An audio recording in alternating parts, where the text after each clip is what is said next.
Hello everyone, Mark here, Mark's Max Muscle, and this is the return of your You Pick Tuesday lineup. Nasser versus Akim Williams, 2020 Mr. Olympia. Now, this random person did select 1997 Nasser El Sonbaty, but I messaged them back and requested for me to do the 1996. The thing of it is, I do prefer 96. I think he was better conditioned, just as big. I think it was just an overall better version of Nasser El Sonbaty. But the reason why I did push for the 1996 is because all of the 97 pitchers are tilted so thousely that you can't really size him against any other opponents, and didn't show full bodies because 1996 was probably bad enough as far as pitcher quality and exposures of the photographers at the Olympia. Anyway, we'll go through the poses, and I am sure that random person will agree that 1996 is just as good or better. He was disqualified in 96 for taking steroids? Very interesting. I think they were all taking steroids. This is like I said, tilted thousely, as is in 1996, missing a little bit of an arm piece there. Bring on another one, just the upper body of Nasser, and clearly, guys, look at the size of the legs on Nasser. Huge. Calves, oh my goodness. The calf dominance sticks out like a sore thumb. You can't ignore it.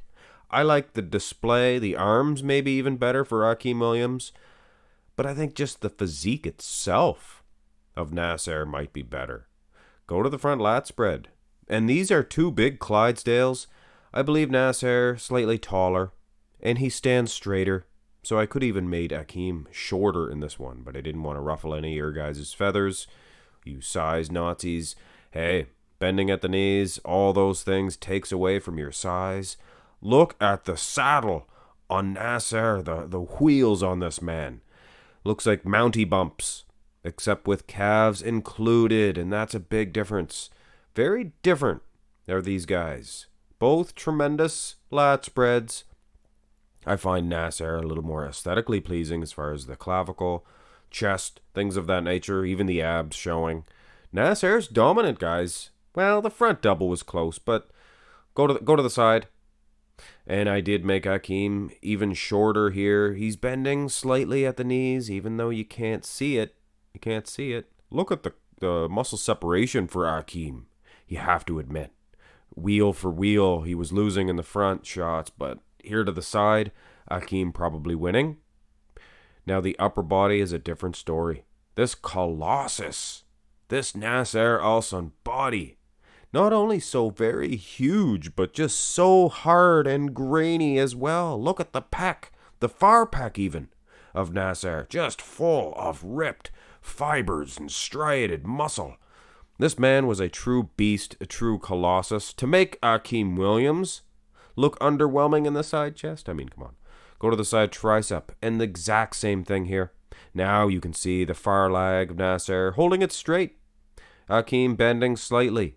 So yes, you're going to make him shorter. And I think he is shorter as is.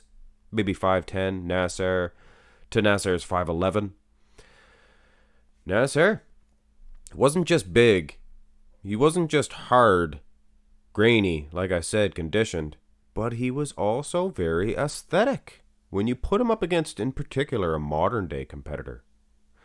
Maybe the conditioning, maybe in the glutes, might not be as good as Akim Williams. But everywhere else, the midsections, I mean, this dude was, how come he could I'm sorry, guys. How come he can carve up so good, Nasser, without a distended midsection? A true genetic freak. Let's have a look at the back shots. And before you hit the thumbs down because of the sizing, Akim bends way back, he leans back, I should say, with his back itself to create thick lat insertions, which he doesn't have, genetically speaking, and he spreads eagle. Glute for glute, obviously, Akim Williams is winning this one. But am I going to focus on that? No, I'm not. Because in the 90s, they did not flex them. They did not train them. They didn't focus on them too much, you know what I'm saying? Now look at the hamstrings.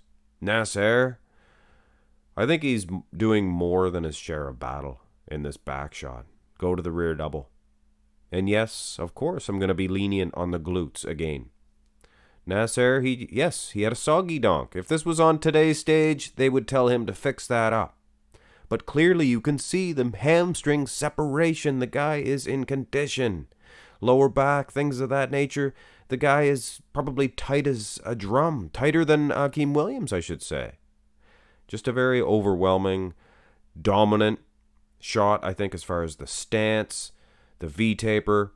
Akim, he almost has a straight lat. You see that? It's almost horizontal. Impressive as it is, though. I think Nasser, aside from the glutes. So I will admit, these two guys were live on stage right now.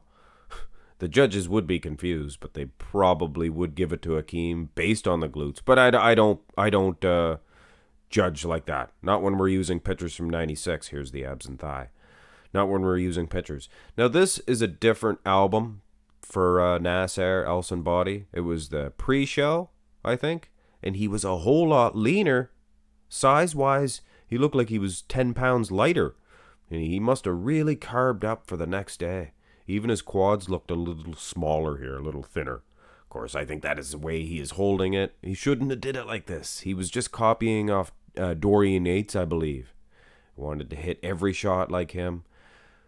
But again, the aesthetics. You don't mess with these guys from the 90s because they were all aesthetically pleasing. It was still a physique competition and bodybuilding.